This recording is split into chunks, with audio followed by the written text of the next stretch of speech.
This is E.T. Part 1 of this three-part story introduced astrologist Madame Marcia. She operated out of her salon in the Tony DuPont Circle in Washington, D.C. She made what appeared to be otherworldly inspired predictions, including a future marriage of a recently widowed Mrs. Galt to Woodrow Wilson.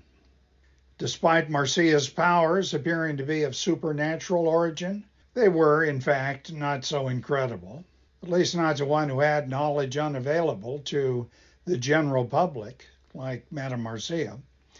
Even the news reporters and lobbyists and many members of Congress didn't know what she did.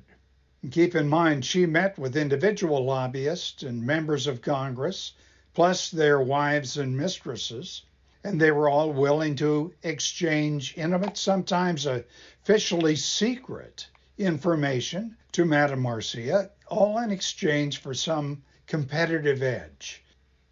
Well, let's get on with another Madame Marcia prediction. And this one's more difficult for E.T. to explain away. And it's one that affected, in a direct way, a U.S. president and indirectly the American people. The story begins again in Washington, D.C. It's about a decade after her 1911 meeting with Mrs. Galt. It's February of 1920. Marcia is entertaining within her candlelit rear parlor the wives of U.S. Senator Miles Poindexter of Washington State, Congressman Harry Woodyard of West Virginia, U.S. Senator Howard Sutherland, he was West Virginia, and an Ohio Senator, Warren G. Harding. Mrs. Poindexter would be the first to speak. And she says to Madame Marcia, "We want our horoscope read. We want to know which of us is to be the next First Lady of the land." Now, all the girls laughed except Madame Marcia and Mrs. Harding. And they laughed because it's amusing, although each one of their husbands is a dark horse candidate to be a nominee for the Republican nomination in 1920. It is understood by virtually all of the American people that two other men will be one or the other chosen, General Leonard Wood or Illinois Governor Loudon. Yet Madame Marcia looks directly at Florence Harding. And she says, "If any of you ladies are to be First Lady of the land, this is the one."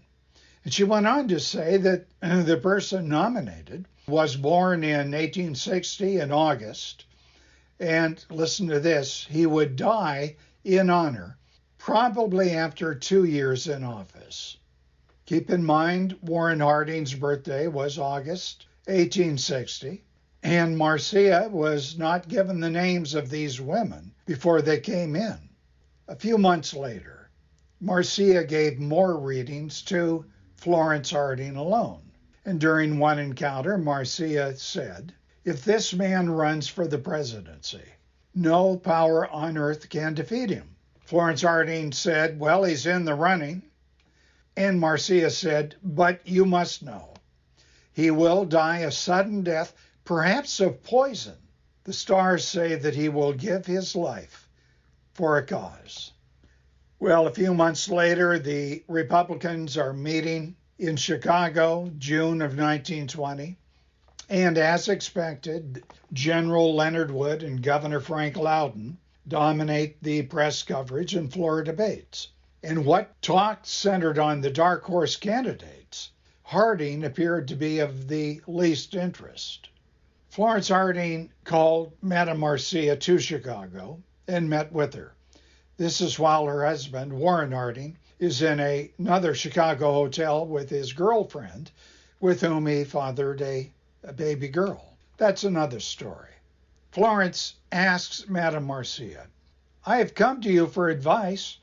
Mr. Harding is under tremendous pressure from the highest party leaders to withdraw as a candidate. What should he do?" Marcia said, "Well, he must stick. He will not be nominated until afternoon on Saturday of the convention, but he will be nominated." Move up to late Saturday afternoon. The delegates, tired, having abandoned the leading candidates, did nominate Warren G. Harding. I think it was on ballot 9 or 10. And it was at that exact time that Marcia predicted. Several people reported Florence Harding's reaction as being almost hysterical. Florence later told a friend, "I see only tragedy ahead." As expected, the Republicans won big in 1920, and Harding's victory, he ran with Calvin Coolidge, was the biggest since, I think, 1820. They topped the Democrat contenders, James Cox. I'll have more about him later, talking about bizarre history. Cox's running mate, you may have heard of him, Franklin Delano Roosevelt. And as Madame Marcia predicted, Warren Harding would breathe his last 2 years later. It was in August, I think it was on the 2nd of 1923, in a San Francisco hotel room.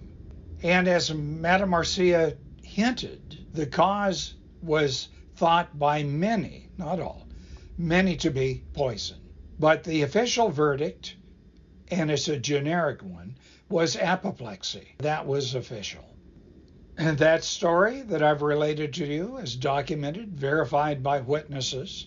It presents a seemingly convincing case for Marcia's ability to draw information from sources, beyond this plane of existence.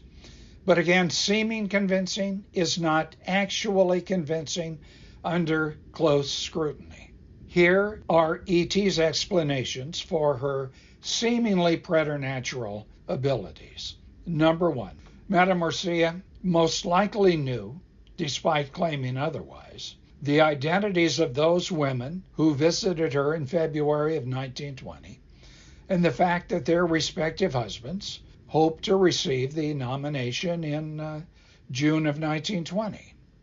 Number two, Marcia likely figured that the leading contenders for the nomination, Governor Loudon and General Wood, possessed equal numbers of delegates, few of whom would be willing to compromise in favor of the other. And that meant, as any student of American politics would understand, a deadlocked convention. And that means usually a search for somebody that we would call a dark horse, somebody not terribly well known. Point three, Marcia also knew that Harding, not well known outside of Ohio in the District of Columbia, was a favored dark horse because he had no political enemies and he had made it clear that he would recognize the superiority of Congress when it came to legislation. Point four, Marcia likely knew of Harding's health problems. They were not exactly a secret, at least among those close to Harding, and quite a few people were close to the Hardings. And Marcia understood that those health problems could only exacerbate under the strain of office. All this despite the fact that Harding in 1920 was only 54 years of age. Point five, that Marcia could be accurate regarding the timing for Harding's death and the possible cause being poison. E.T. has no answer. I'm stumped. You may be thinking at this point, why haven't I heard of these stories? Were they simply made up by E.T.? No. By exuberant historians hoping to sell books? No. Did the general public know about these stories at the time? Yes, they did. Now, why you didn't learn about it in history class, you're going to have to ask teacher. The fact is that there was a well-publicized 1926 congressional inquiry into all of these soothsayers, in particular Madame Marcia, who appeared to be directing, if not legislation, those who made the laws. And invited to give testimony was world-famous magician, or as he would call himself, illusionist, Harry Houdini. Well, the soothsayers, including Marcia, were there at the congressional hearings. It got so raucous that they had to break up the meetings and everybody went out into the hallways to cool off.